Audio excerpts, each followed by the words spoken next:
बच्चों, कैसे हो? लास्ट टाइम का टॉपिक बेटा मेजरमेंट था और वो शायद आप लोगों ने स्टडी करा होगा अच्छे से।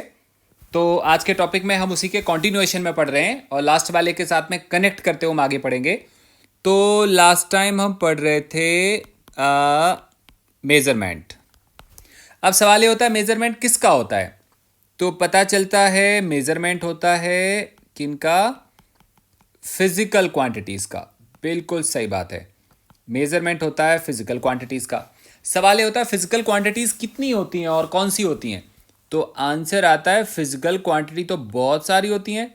मैनी, देयर आर, ऐसे लिख सकते हैं हम, there are many physical quantities. और वो भी इतनी सारी होती हैं कि बता पाना बहुत मुश्किल है। और जैसे जैसे टाइम पास होता रहेगा फिजिकल क्वांटिटीज़ डेवलप होती चली जाएंगी, इनका एक्सपेंशन हॉराइजॉन बढ़ता चला जाएगा। तो क्या हमें सारी फिजिकल क्वांटिटी पढ़नी है? बिल्कुल नहीं। अभी तो हम +1 में। हमने पढ़नी कौन सी है? हमने पढ़ना रूट, जहां से फिजिकल क्वांटिटीज डेराइव होती हैं उनको हम क्या बोलते हैं? Fundamental physical quantities.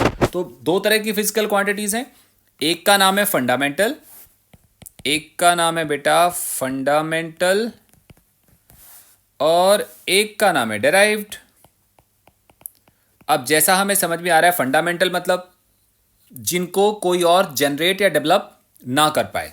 जैसे मैं आपसे बात करूं कि हम किसी भी लैंग्वेज की बात करते हैं, let's say we talk about any language. हम किसी भी लैंग्वेज की बात करते हैं, लेट्स से हम इंग्लिश की बात करते हैं। तो इंग्लिश में ना लेटर्स होते हैं, और वो कितने होते हैं? वो 26 होते हैं। और इनसे बनते हैं वर्ड्स। इनसे क्या बनते हैं? वर्ड्स बनते हैं। बेटा जो लेटर्स होते हैं वो लिमिटेड होते हैं, वो 26 ही होते हैं। मतलब हम इनमें और कोई एडिशन और डिलीशन नहीं कर सकते, मतलब ना डिलीट कर सकते ना ऐड कर सकते। इन लेटर्स को हम बोलते हैं fundamental. So these are what? Fundamental. बहुत सही है। और वर्ड्स क्या होते हैं? वर्ड्स उनमें से डेराइव होते हैं। किस में से डेराइव होते हैं? लेटर्स में से डेराइव होते हैं। मतलब अगर हम लेटर का रीअरेंजमेंट कर दें, मतलब आगे पीछे शफलिंग कर दें और डिफरेंट डिफरेंट लेटर्स को मिलाते रहें, तो हम इनफाइनाइट नंबर ऑफ वर्ड्स को जनरेट कर सकते हैं, मतलब लार्ज नंबर ऑफ वर्ड्स को बना सकते हैं। तो वर्ड्स एक तरह से डेराइव्ड है और लेटर्स एक हिसाब से फंडामेंटल है। तो इसी हिसाब से जब हम फिजिकल क्वांटिटीज की बात करते हैं तो उसमें भी फंडामेंटल और डेराइव्ड होते हैं। तो हम यहां पे लाइन लिख सकते हैं, fundamental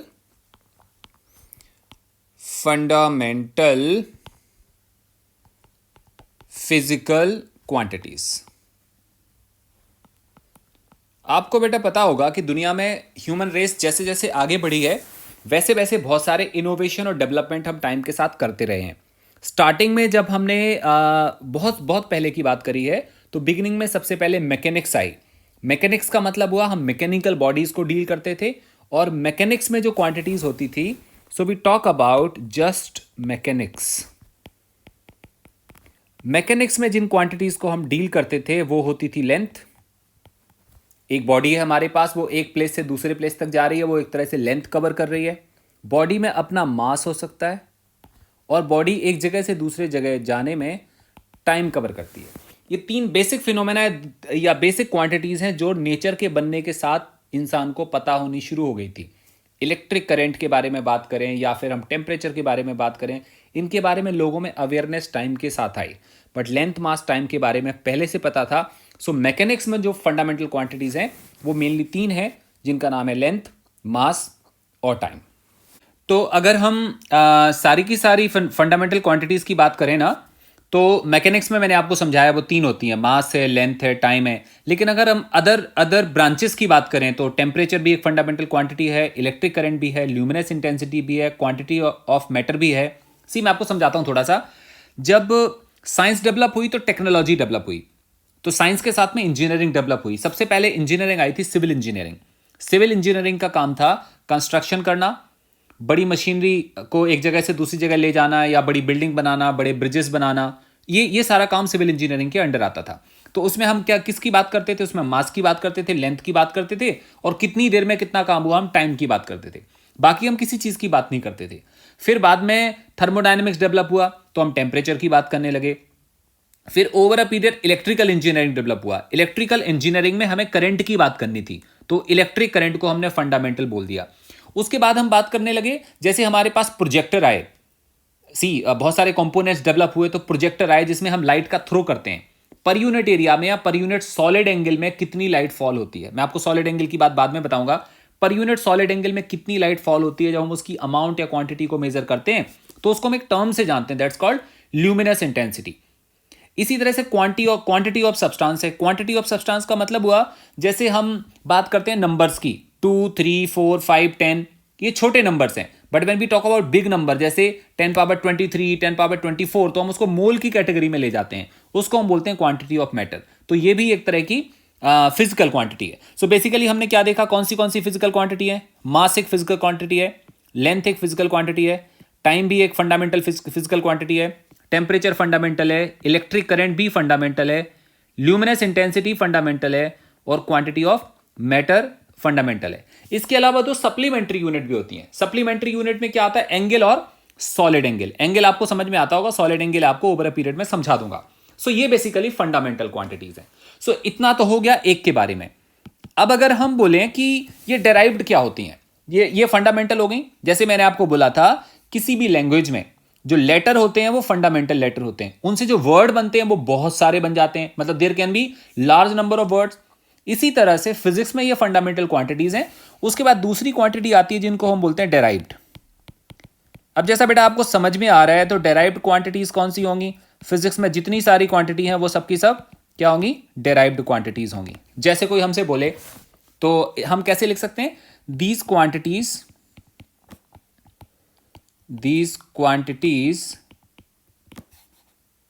can be formed by one or many fundamental quantities या क्वांटिटी ऐसे लिख देते हैं। तो शॉर्ट में लिख दिया मैंने। तो इसका क्या मतलब हुआ, these quantities can be formed by one और मेनी फंडामेंटल क्वांटिटीज। जैसे कोई हमसे बोले एग्जाम्पल के लिए किसी ने बोला कि एरिया, तो तुम क्या बोलोगे, व्हाट इज एरिया। एरिया मतलब हमारे पास कोई ऐसी चीज होगी। अब ऐसी चीज में क्या क्या चीज होगी, ऐसे चीज में लेंथ होगी, और इसको हम क्या बोलते हैं बेटा, दूसरे वाले साइड को हम ब्रेड्थ बोलते हैं, बट ब्रेड्थ भी तो लेंथ ही है एक तरफ से, तो ये भी एक लेंथ हो गई। तो बेसिकली एरिया क्या हो गया, एरिया हो गया हमारे पास लेंथ इनटू लेंथ। इसका मतलब एरिया एक अलग फिजिकल क्वांटिटी है जो लेंथ नहीं है बट लेंथ पे डिपेंड करती है।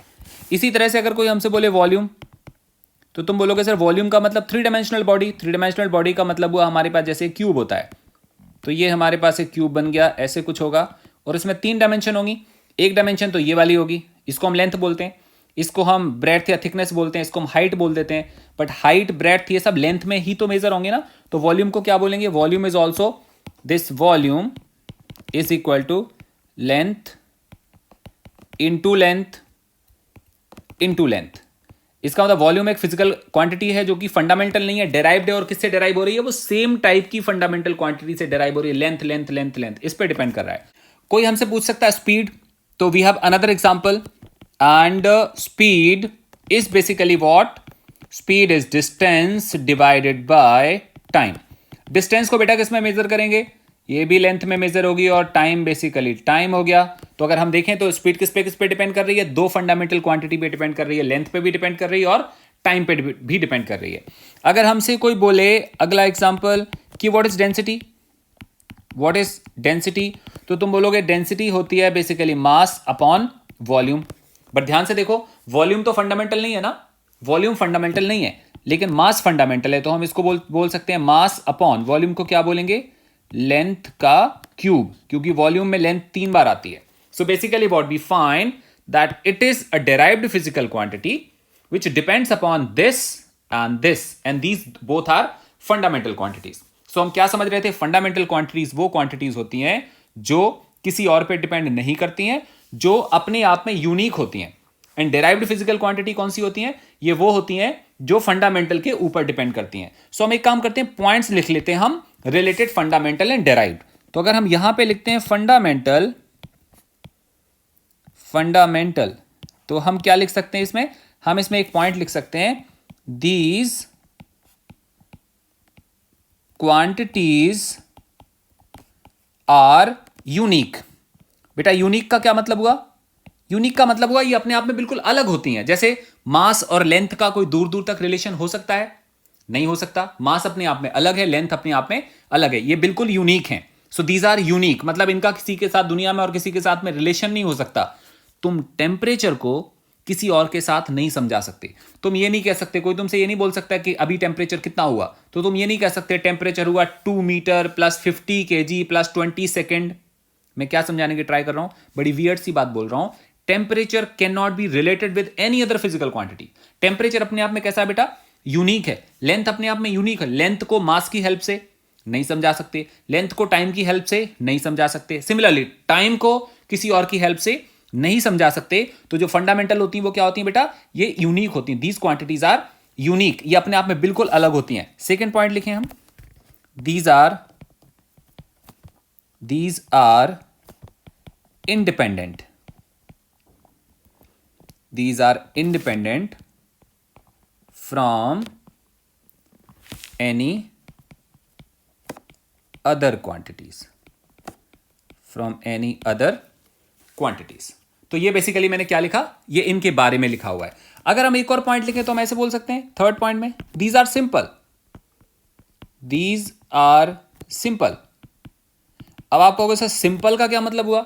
सिंपल का मतलब हुआ जैसे अगर हम किसी चीज की बात करें, डेंसिटी बताओ, तो डेंसिटी में ना बहुत सारा कॉम्प्लिकेशन लगता है। डेंसिटी मतलब कम डेंस है कि ज्यादा डेंस है, डेंस को कैसे समझाओगे, कितना मास है और कितने वॉल्यूम में है, ये सिंपल नहीं है, कॉम्प्लिकेटेड है। लेकिन अगर मैं आपसे बात करूं लेंथ, लेंथ आंखों से दिखती है कि ये लेंथ है। मास अब आंखों से दिखता है कि ये हल्का है कि भारी है, ये हमें दिखाई देता है। इसका मतलब लेंथ और मास को हम बड़े आराम से अंडरस्टैंड कर सकते हैं, लेकिन और किसी चीज को समझने की ट्राई करें तो समझ नहीं सकते। सो दीज क्वांटिटीज आर, कैसे समझा रहा हूं मैं, सिंपल। अगर मैं अब डेराइव्ड के बारे में बात करूं, अगर हम डेराइव्ड के बारे में बात करते हैं तो हम क्या पॉइंट लिखेंगे? हम लिखेंगे दीज आर डेराइव्ड बाय, कहां से लाते हैं हम इनको? Bye fundamental quantities. बेटा हम कहां से डेराइव करते हैं इनको?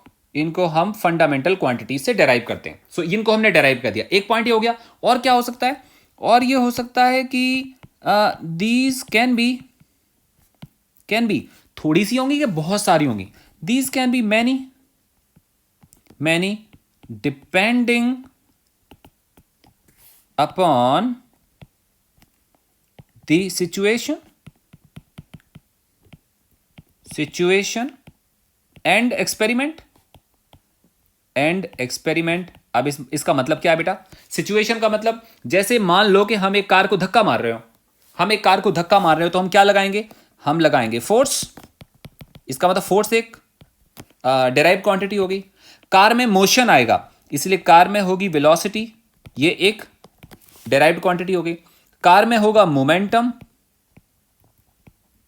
एंड देयर आर, मतलब मैं अगर बोलना शुरू करूंगा तो पेजेस एंड पेजेस भर जाएंगे। इतनी सारी क्वांटिटीज को हम डेवलप कर सकते हैं, लेकिन ये सिचुएशन टू सिचुएशन डिपेंड करेगा, हम किस पर्टिकुलर सिचुएशन की बात कर रहे हैं। सो डेराइव्ड क्वांटिटीज कौन सी है? जो फंडामेंटल में से डेराइव होती हैं, और ये बहुत सारी हो सकती हैं। जैसे जैसे दुनिया आगे बढ़ती रहेगी, एक्सपेरिमेंट होते रहेंगे, नई नई क्वांटिटीज डेवलप होती जाएंगी, वैसे वैसे हम इनके नाम और भी ऐड करते रहेंगे over a period. So these are basically derived quantities. So हमने बात करी फंडामेंटल, हमने बात करी डेराइव्ड की। अब हम बात करते हैं यूनिट्स। बेटा यूनिट्स हम लास्ट लेक्चर में भी डिस्कस कर रहे थे।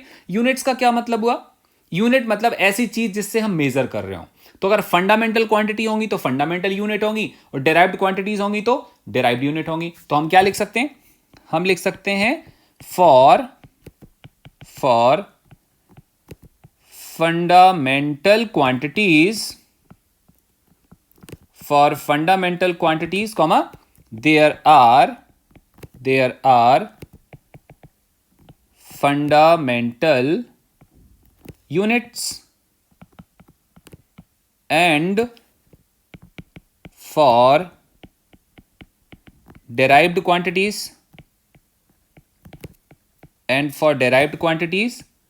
there are derived units. अब पता क्या है, हम डेराइव्ड यूनिट्स को नहीं पढ़ेंगे, हमें पढ़ने की जरूरत नहीं है, हमें केवल फंडामेंटल यूनिट्स को पढ़ने की जरूरत है। डेराइव्ड हमें अपने आप से समझ में आ जाएंगी। जैसे for example for example length. बेटा लेंथ को तुम कैसे समझा सकते हो? लेंथ को कैसे समझाओगे तुम? लेंथ को तुम समझा सकते हो डेसीमीटर। मैं पूरा लिखूंगा नहीं बेटा, मैं आपको सिंबल समझाऊंगा, मैं बोलते जा रहा हूं। आप जब इसको पढ़ोगे, आप प्रॉपर नोट्स बनाना, अपनी कॉपी में मेरी बातों को लिखते जाना, और जैसे जैसे मैं बोलता जाता हूं अपनी कॉपी लिखते जाना। जैसे मैंने बोला लेंथ, लेंथ को हम कैसे बोल सकते हैं? लेंथ को बोल सकते हैं माइक्रोमीटर। देखो ऐसे लिखेंगे, इस लेटर को बोलते हैं म्यू, एम, माइक्रोमीटर। माइक्रोमीटर कितना होता है बेटा? 10⁻⁻6 मीटर। लेंथ को हम ऐसे लिख सकते हैं माइक्रोमीटर। हम लिख सकते हैं ऐसे मिलीमीटर। मिलीमीटर कितना होता है? मिलीमीटर होता है 10⁻⁻3 मीटर।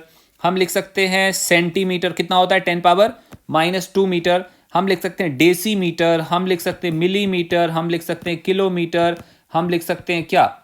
हम लिख सकते हैं लाइट ईयर। आपने नाम सुना है बेटा?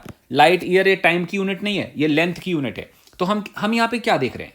क्वांटिटी कितनी लिखी हमने बेटा? क्वांटिटी लिखी हमने एक, और यूनिट्स इसकी कितनी लिखी हैं? इसकी यूनिट बहुत सारी हैं। इसका मतलब हमें क्या समझ में आता है? हम लिख सकते हैं नोट, और नोट में हम क्या लिखेंगे? For single physical quantity. यहां पे कौन सी फिजिकल क्वांटिटी की हम बात कर रहे थे? केवल लेंथ की बात कर रहे थे। सिंगल है कि बहुत सारी हैं? सिंगल है। For single physical quantity, quantity comma there can be many units. There can be many units. तो ये बेटा क्या है? ये यूनिट्स हैं। अगर हम इसी तरह से मास की बात करें तो मास में भी बहुत सारी यूनिट्स आ जाएंगी। मास में कैसे कैसे आएंगी यूनिट्स? मास में आएगा मिलीग्राम, ग्राम, किलोग्राम, ऐसे बहुत सारे अलग अलग तरह की हम यूनिट्स को डिफाइन कर सकते हैं। इतना यहां तक शायद आपको क्लियर हो रहा होगा। तो इस स्टडी में बेटा ये समझ में आ रहा है कि फंडामेंटल क्वांटिटीज लिमिटेड हैं, लेकिन उनकी यूनिट्स बहुत सारी हो सकती हैं। मतलब अलग अलग प्लेसेस पे हम अलग अलग तरह की यूनिट यूज कर सकते हैं। अब एक बहुत बड़ा कंफ्यूजन है कि हम कौन सी वाली यूनिट यूज करें, कौन सी यूनिट लोगों के मेजरमेंट में सबसे ज्यादा अच्छी रहेगी, सबसे ज्यादा काम आएगी। तो ना इसके बारे में कुछ एक पॉइंट है, तो पॉइंट मैं आपको समझाता हूं। और वो पॉइंट है कि चॉइस ऑफ स्टैंडर्ड यूनिट। मतलब जब हमें, आप अंडरस्टैंड करो यहां पे हम लोगों ने क्या समझा। क्वांटिटी एक है, यूनिट तो इतनी सारी है। अब बच्चे कंफ्यूज, बोले सर कौन सी वाली यूज करें? एक चीज क्लियर हुई ना, यूनिट ज्यादा बड़ी होनी चाहिए। अगर ज्यादा बड़ी होगी, जैसे लाइट ईयर, ये बहुत ज्यादा बड़ी है, हमारे जनरल कैलकुलेशन से बहुत बियॉन्ड चले जाती है। ना ये बहुत ज्यादा छोटे होनी चाहिए। अगर कोई हमसे एक माइक्रोमीटर की बात करे तो वो आंखों से भी नहीं दिखाई देना। ये बहुत ज्यादा छोटा भी नहीं होना चाहिए। ये मतलब so we have to choose और वी हैव टू सिलेक्ट कि जो हमारी यूनिट होनी चाहिए, ना वो बहुत छोटी हो ना वो बहुत बड़ी हो। ऐसी यूनिट हो जो सब कोई आराम से एक्सेप्ट कर सके, सबके अप्रोच में हो, सबको अंडरस्टैंड हो सके, इजीली हम उसको कन्वर्ट कर सकें एक यूनिट से दूसरे यूनिट में। इन चीजों का हमें ध्यान देना होता है जब हम यूनिट की चॉइस करते हैं। So these are some points. Choice of standard unit, किसी स्टैंडर्ड यूनिट को जब हम चूज करते हैं, बेसिकली हम नहीं चूज करते। अभी मैंने आपको लिखा था, या आप अभी आगे देखेंगे कि जो एक कम्युनिटी बनी हुई है, जो कम्युनिटी साइंस के मेजरमेंट को डेराइव करती है, वो इसको चूज करती है। तो इन चीजों का ध्यान देते हैं हम लोग कि हमें हमारी स्टैंडर्ड यूनिट कौन सी, कैसे, किस तरह की होनी चाहिए। सो फर्स्ट पॉइंट में मैंने क्या लिखा है? It should be of suitable size. Suitable का क्या मतलब है? ना बहुत छोटा होना चाहिए ना बहुत बड़ा होना चाहिए। जैसे हम किलोमीटर की बात करें, बहुत बड़ा है। हम बात करें माइक्रोमीटर की, बहुत छोटा है। तो हम क्या यूज करेंगे? हम रिलेटिवली उस लेवल की यूनिट्स यूज करेंगे जो हमारी अप्रोच में हो। जैसे सेंटीमीटर हमें समझ में आता है यार कितना होता है, फुट हमें समझ में आता है कितना होता है, मीटर हमें समझ में आता है कितना होता है। ये तीनों की तीनों चीजें लेंथ के लिए यूज होती हैं, लेकिन ये फिर भी हमारे अंडरस्टैंडिंग में आती हैं। मैं तुमसे बोलूं किलोमीटर, तो तुम अंदाजे से बताओगे सर किलोमीटर ना यहां से लेके और मार्केट तक का डिस्टेंस होगा, वो लगभग 1 किलोमीटर होगा। मतलब it's not in our approach. मैं आपसे बोलूं 1 टन, तो तुम क्या बोलोगे? सर 1 टन मतलब सर काफी ज्यादा मास। तो ये काफी ज्यादा का कोई मतलब नहीं बनता। मैं तुमसे बोलूं कि 1 माइक्रोग्राम, तुम बोलोगे सर बहुत छोटा मास। कितना छोटा? सर समझ में नहीं आ रहा, बहुत छोटा। 1 टन मतलब सर बहुत बड़ा। ना तो हम यूनिट को बहुत बड़ा ले रहे हैं ना हम बहुत छोटा ले रहे हैं। कैसा लेना पड़ेगा हमें? सुइटेबल साइज का होना चाहिए। तो जो भी यूनिट हम चूज करते हैं अपने जनरल यूज के लिए, वो कैसा होना चाहिए? सुइटेबल साइज का होना चाहिए। आपको समझ में आ गया? आगे क्या लिखा? अगला वाला पॉइंट मैंने क्या लिखा है यहां पे देखो सेकंड में, it should be accurately defined. अभी मैं आपसे किलोमीटर बोल रहा था ना कि बेटा 1 किलोमीटर लेंथ कितना होगा, तो तुम बोलोगे सर 1 किलोमीटर मतलब शायद यहां से मार्केट तक। अब ये शायद आ गया ना, क्योंकि 1 किलोमीटर हमारी आंखों के सामने पूरी तरह से दिख नहीं रहा, इसका मतलब हम इसको यूज किलोमीटर को एज हम स्टैंडर्ड यूनिट यूज नहीं करेंगे। किलोमीटर लेंथ का यूनिट है लेकिन वो स्टैंडर्ड यूनिट नहीं हो सकता, क्योंकि वो हमारे अप्रोच से बहुत बियॉन्ड जा रहा है। So it should be suitable size का होना चाहिए, एक्यूरेटली डिफाइन होना चाहिए। उसके बाद क्या लिखा, it should be easily acceptable. Easily acceptable कौन सी चीजें होती हैं बेटा, ना बहुत बड़ी होती है ना बहुत छोटी होती है, ऐसी होती जो एक ह्यूमन रेस में आ जाए। जैसे हम लोग की जो हाइट है, हम लोग की जो लेंथ है, हम अपनी बॉडी के साइज के हिसाब से अगर किसी चीज को मेजर करेंगे तो हम बोलेंगे कि हाँ वो ठीक है।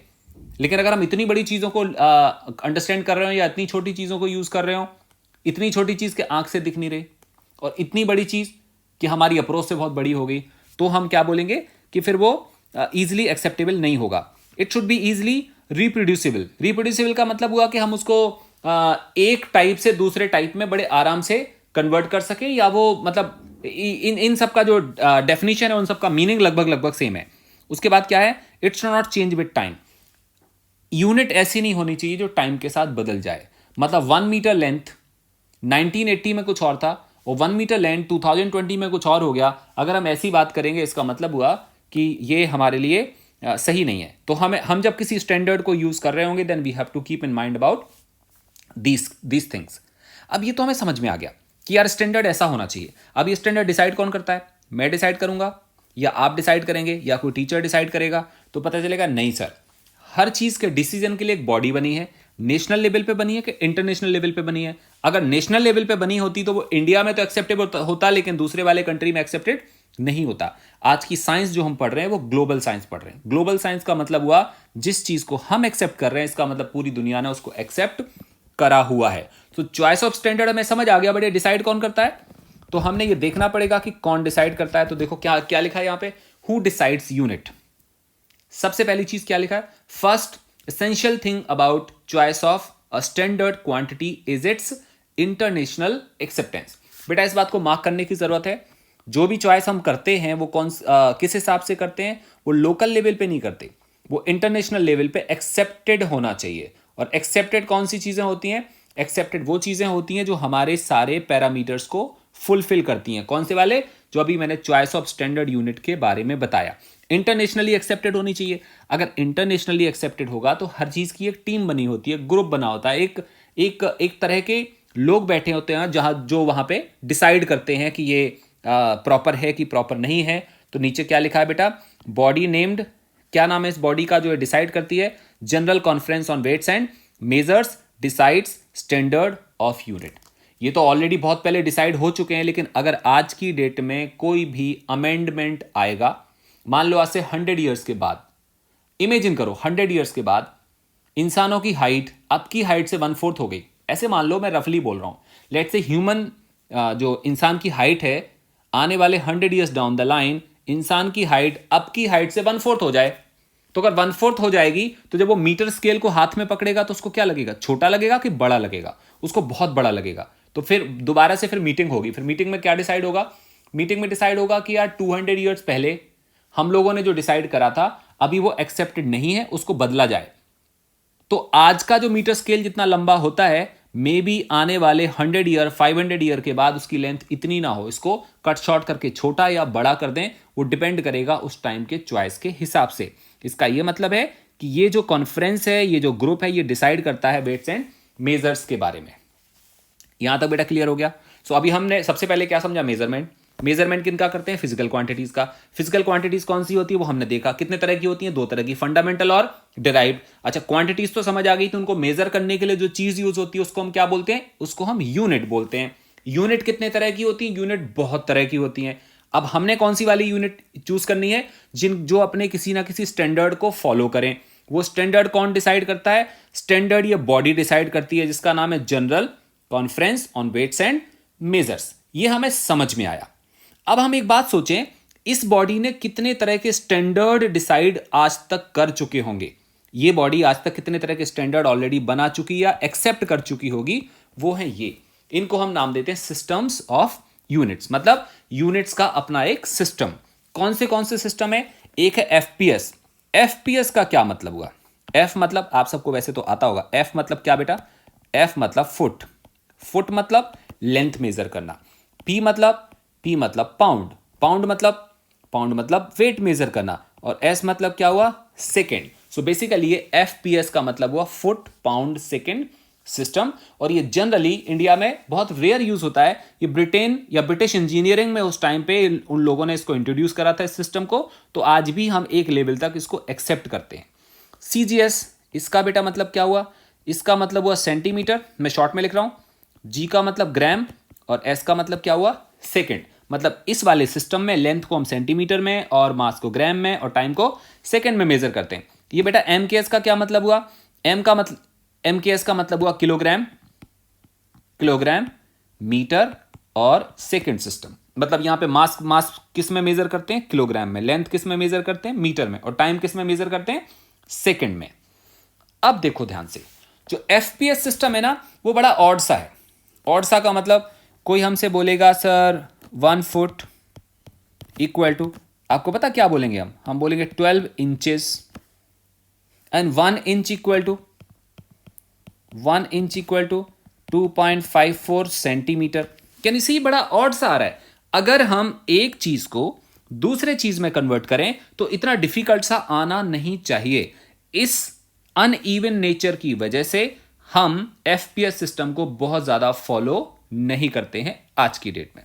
इतना क्लियर हुआ? एफपीएस सिस्टम अपनी पॉपुलैरिटी को टाइम के साथ लूज करता जा रहा है पूरी दुनिया में।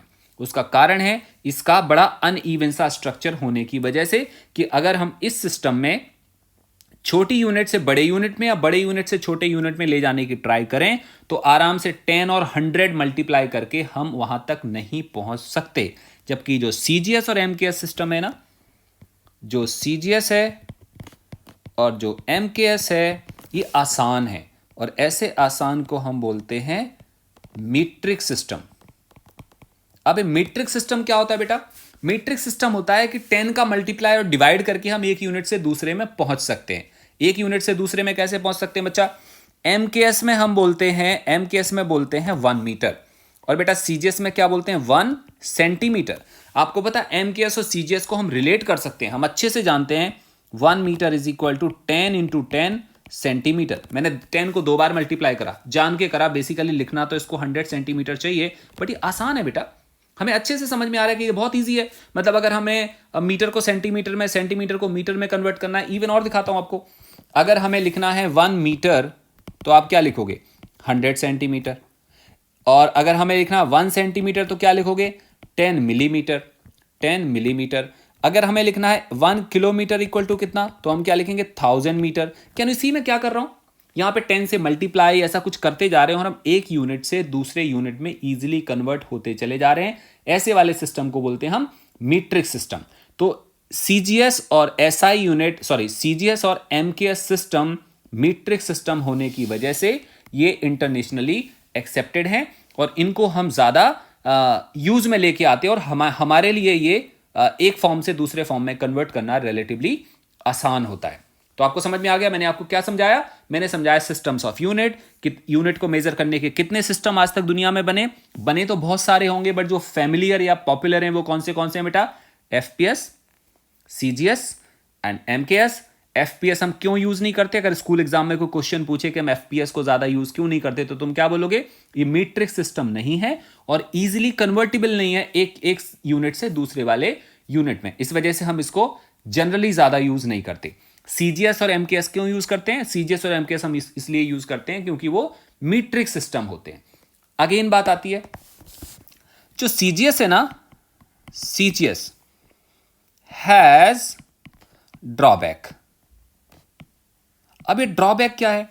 ड्रॉबैक ये है कि समटाइम्स, ध्यान से सुनना बेटा, sometimes it's derived unit is very small to understand. To understand या ऐसे बोल सकते हैं वेरी स्मॉल टू अंडरस्टैंड या very small to to have significance, मतलब बहुत ज़्यादा सिग्निफिकेंस नहीं होता है जब हम सीजीएस में बात कर रहे होते हैं। तो आपको अभी ये बात नहीं समझ में आई होगी, मैं आपको दिखाता हूँ। जैसे अगर हम बात करें एमकेएस सिस्टम में, बेटा ध्यान से समझना, तो जो एनर्जी है ना, मैं एक जस्ट ऐसे रफ एग्जांपल ले रहा हूँ। एनर्जी की जो यूनिट है ना, एनर्जी की यूनिट जो है उसको हम जूल बोलते हैं। और एक जूल एनर्जी समझते हो आप, it's not much and it's not small. अगर मैं आपसे कहूं कि यार उस इंसान ने काम किया, उसने केवल 2 मिनट काम किया था, उसने 1 जूल एनर्जी इन्वेस्ट कर दी।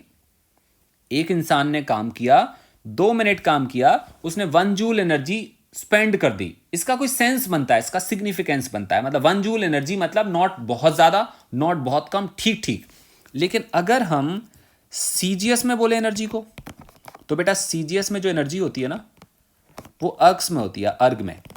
और पता एक अर्ग को कैसे समझाते हैं? एक अर्ग को समझाते हैं 10⁻⁻7।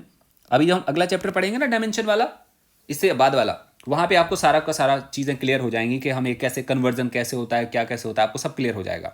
मैं आपको क्या समझाना चाह रहा हूं, एक इंसान ने काम किया, मेरा फ्रेंड काम करके आया, और मैंने क्या बोला, यार मेरे फ्रेंड ने आज काम किया, बहुत ज्यादा काम नहीं किया, 5 मिनट ही काम किया था, और वो 1 जूल एनर्जी के बराबर काम करके आया। I can sense idea. But अगर कोई बोलता है हाँ मेरा फ्रेंड भी काम करके आया और उसने 1 अर्ग एनर्जी के बराबर काम करा, तो हम सब हंस पड़ेंगे, क्योंकि 1 अर्ग एनर्जी तो इतनी कम है, इतनी कम है कि आप ब्रीदिंग भी करोगे ना तो भी 1 अर्ग से ज्यादा एनर्जी इन्वेस्ट हो जाएगी, जिसका मतलब अर्ग बहुत छोटी क्वांटिटी है। सो यहां पे क्या लिखा, देखो यहां लिखा सीजीएस हैज ड्रॉबैक। इसके साथ ड्रॉबैक है, क्योंकि कभी कभी या बहुत बार, sometimes it's derived unit is very small to understand, ये बहुत ज्यादा छोटी होती है। लेकिन एमकेएस सिस्टम में ऐसा नहीं होता। तो अभी हमने 3 बातें देखी, एफपीएस उसका अपना ड्रॉबैक है, सीजीएस का अपना एक लेवल पे ड्रॉबैक है। सो एक्चुअली एक्सेप्टेड यूनिट कौन सी आती है? एक्सेप्टेड यूनिट आती है एमकेएस यूनिट। लेकिन बेटा एमकेएस में क्या है, हम एक लाइन लिख सकते हैं, हम ऐसे लिख सकते हैं कि इजिली एक्सेप्टेड सिस्टम इज कौन सा वाला बेटा? एमकेएस, क्योंकि ये स्टैंडर्ड को फॉलो करता है। याद नहीं, अभी अभी मैंने बताया था चॉइस ऑफ स्टैंडर्ड। स्टैंडर्ड को फॉलो करने का मतलब ना ये बहुत छोटा है ना ये बहुत बड़ा है, ये मतलब इन एन एवरेज है, ठीक ठीक है, इसलिए हम इसको यूज कर रहे होते हैं। एमकेएस में भी प्रॉब्लम है। एमकेएस में क्या प्रॉब्लम है बेटा, कि ये केवल 3 चीजों के बारे में बताता है। किसके बारे में बताता है? ये बताता है लेंथ के बारे में, मीटर, ये बताता है मास के बारे में, और ये बताता है केवल टाइम के बारे में। ये केवल 3 के बारे में क्यों बताता है? क्योंकि जब फिजिक्स डेवलप हुई थी बहुत बिगनिंग में, तब हमारे पास बहुत ज़्यादा इन्वेंशन इलेक्ट्रिक करंट के बारे में नहीं थे, हमारे पास इन्वेंशन बहुत ज़्यादा टेम्परेचर के बारे में नहीं थे, हमारे पास इन्वेंशन ल्यूमिनेस इंटेंसिटी की बात नहीं करते थे, बाकी सारी चीज़ों की बात नहीं करते थे। हम मेनली बात करते थे मास, लेंथ और टाइम की। जैसे जैसे टाइम पास हुआ, फिर हमें और सारी फिजिकल क्वांटिटीज की जरूरत पड़ने लगी, तो हमने एक सिस्टम बनाया। और वो सिस्टम हमने कौन सा बनाया? हमने बनाया इंटरनेशनल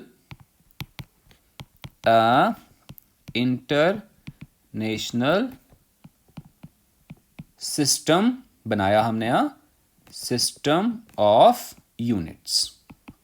यूनिट्स का कौन सा सिस्टम वो बनाया हमने? System, international system of units बनाया।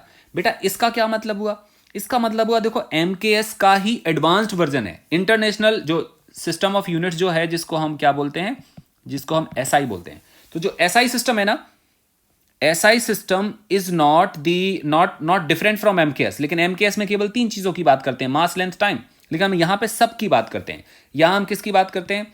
यहां पे हम मास की बात भी करते हैं, यहां पे हम लेंथ की बात भी करते हैं, यहां पे हम टाइम की बात भी करते हैं, यहां पे हम टेम्परेचर की बात भी करते हैं, यहां पे इलेक्ट्रिक करंट की बात भी करते हैं, यहां पे ल्यूमिनस इंटेंसिटी की बात भी करते हैं, यहां पे क्वांटिटी ऑफ मैटर की बात भी करते हैं, जिसको हम क्या बोलते हैं? बेसिकली हम मोल बोलते हैं। यहां पे हम 2 सप्लीमेंट्री यूनिट की बात भी करते हैं। एंड सप्लीमेंट्री यूनिट्स कौन सी है बेटा? Angle and solid angle. कौन सी है? Angle and solid angle. हम इतनी सारी चीजों की बात करते हैं, जबकि एमकेएस में हम लिमिटेड थे किसकी बात करने के लिए? मास के बारे में, लेंथ के बारे में और टाइम के बारे में। लेकिन हम यहां पे लिमिटेड नहीं, हम यहां पे क्या हो गए? अनलिमिटेड हो गए। ठीक है ना बेटा?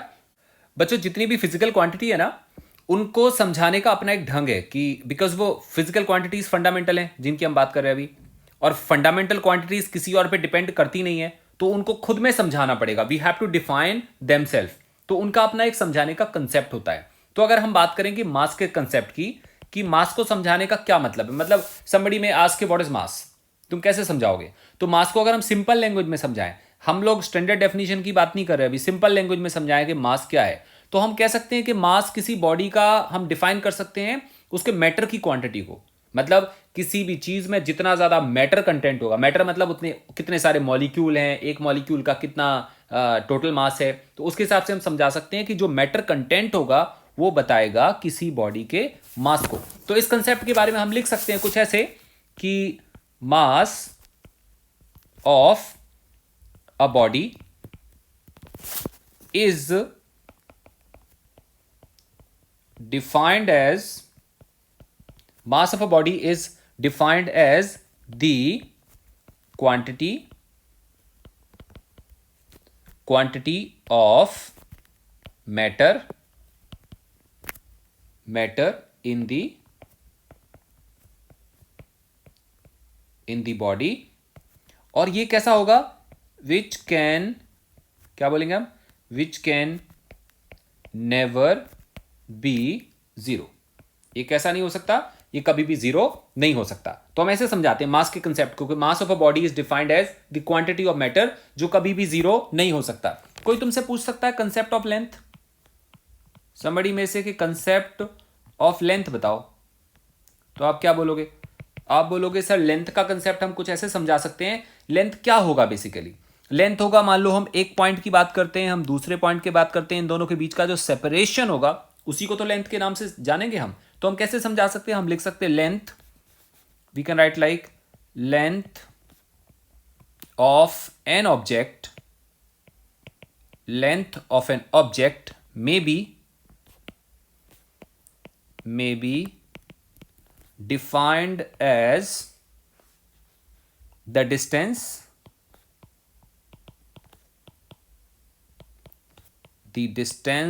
of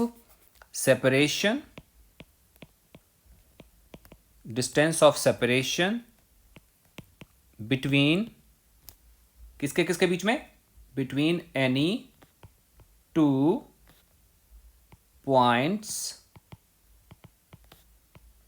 at the extreme ends of object क्या मतलब हुआ? मान लो हमारे पास एक ऑब्जेक्ट है, लेट्स से वी हैव, यहां ऊपर समझाता हूं मैं, वी हैव दिस ऑब्जेक्ट। कोई बोले इसकी लेंथ बताओ, तो लेंथ क्या होगी? लेंथ होगी इसके दो एक्सट्रीम एंड के बीच का गैप। एक्सट्रीम एंड का मतलब एक एक्सट्रीम एंड ये वाला होगा, एक एक्सट्रीम एंड ये वाला हो गया, और जो ये चीज होगी इसको हम क्या बोलेंगे? हम उसकी लेंथ बोलेंगे। इसीलिए हम लोगों ने एक्सट्रीम एंड वर्ड यूज करा है। तो ये लेंथ का कंसेप्ट है, इस हिसाब से हम लेंथ को समझाते हैं। इसी तरह से हम टाइम के कंसेप्ट को समझाएंगे। कोई आपसे बोल सकता है कि कंसेप्ट ऑफ टाइम बताओ, मतलब व्हाट इज टाइम, ऐसे कोई सिंपल लैंग्वेज में सब पूछे आपसे व्हाट इज टाइम, तो तुम क्या बोलोगे? वो जो हम रिस्ट वॉच पहनते हैं ना, वो टिक टिक टिक, वो जो टिक और टिक के बीच का गैप है दैट्स कॉल्ड टाइम। कितना टाइम? 1 सेकेंड। इसका मतलब दो टिक के बीच का जो टाइम हो रहा है दैट्स कॉल्ड 1 सेकेंड। लेकिन हम ऐसे समझा नहीं पाएंगे, बिकॉज अगर हमने रिस्ट वॉच का एग्जाम्पल लिया तो समबडी में से कि अगर रिस्ट वॉच ना होती तो टाइम को कैसे समझाते? तो तुम क्या बोल सकते थे?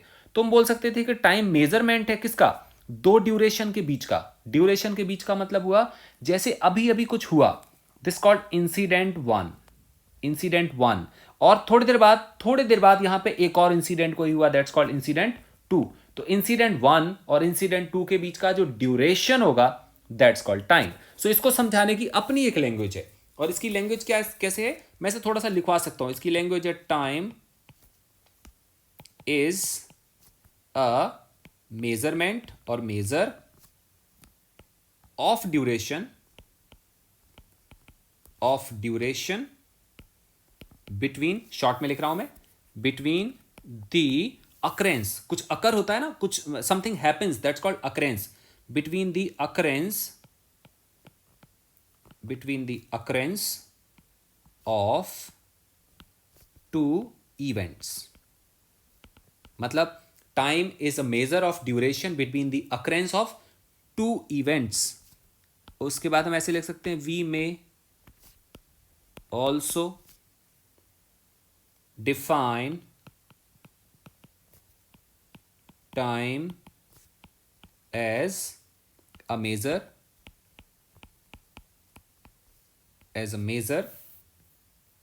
of duration for which an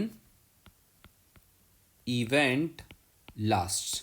दोनों का मतलब सेम है, दो अलग अलग डेफिनेशन है। पहली डेफिनेशन है टाइम क्या चीज है, time is a measure of the duration between two events. आप ऐसे भी कह सकते हो, या हम ऐसे कह सकते हैं, we may also define time as the measure of duration for which event last. मतलब एनी इवेंट, कोई भी काम हो रहा है, कोई भी चीज हो रही है, वो जितने ड्यूरेशन तक लास्ट करेगी हम क्या बोलेंगे, वो उसका टाइम होगा। सो ये था इसके बारे में। बेटा कुछ और बातें हैं, एनसीईआरटी में अगर आप पढ़ेंगे ना तो स्टैंडर्ड डेफिनेशन दी हुई है, मीटर की डेफिनेशन दी हुई है, मास की डेफिनेशन गिवन है, इलेक्ट्रिक करंट, ल्यूमिनस इंटेंसिटी, सबकी डेफिनेशन गिवन है। But that definition is not part of school syllabus. मतलब स्कूल एग्जाम में वो डेफिनेशन कभी भी पूछी नहीं जाती है। अगर आपको अपने इंटरेस्ट के लिए पढ़ना है तो आप एनसीईआरटी से उन डेफिनेशन को पढ़ सकते हो कि मीटर की डेफिनेशन क्या है, किलोग्राम की डेफिनेशन क्या है, बट उनको एज सच क्लास में पढ़ के टाइम वेस्ट करने का कोई बेनिफिट नहीं है, क्योंकि वो डायरेक्ट एग्जाम में कभी नहीं पूछी जाती, किसी भी एग्जाम में नहीं पूछी जाती है। वो जस्ट एक तरह की डेफिनेशन बनाई है कि हम मीटर को कैसे डिफाइन करेंगे, किलोग्राम को कैसे डिफाइन करेंगे, 1 एम्पियर करंट कितना होता है। सो हम इस वाले क्लास में उसको पढ़ने वाले नहीं है। अगले वाले क्लास में हम बहुत इंटरेस्टिंग चीजें पढ़ेंगे। एक और बात मैं आपको बताना चाहता हूं, जो ये मेजरमेंट का टॉपिक है या वो फिजिकल वर्ल्ड हम पढ़ रहे थे, फिजिकल वर्ल्ड तो सिग्निफिकेंट है नहीं है, कोई टीचर कुछ पढ़ा देता है फिजिकल वर्ल्ड में, कोई कुछ और पढ़ा देता है। जो मेजरमेंट का टॉपिक भी है ना, वो बहुत ज्यादा इंटरेस्टिंग साउंड नहीं करता, अपीयर नहीं करता। अगर मैं अपनी बात करूं तो मेजरमेंट का चैप्टर मेरे को ऐसे लगता है कि बस ठीक है, चल रहा है। इट्स नॉट दैट एंथुजियास्टिक जैसा फिजिक्स एक्चुअली है। एक्चुअल फिजिक्स के कलर्स हमें दिखाई देते हैं जब हम मोशन पढ़ेंगे, काइनेमेटिक्स, वहां से एक्चुअल फिजिक्स स्टार्ट होती है। एक चीज, वहां से आपको इंटरेस्ट आना शुरू करेगा।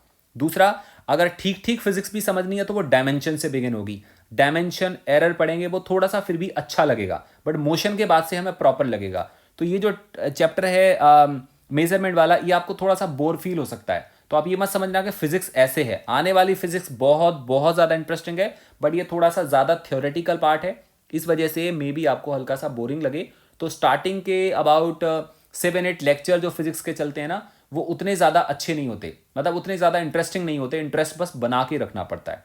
सो you have to try to maintain interest and इसको बहुत बढ़िया से करना है।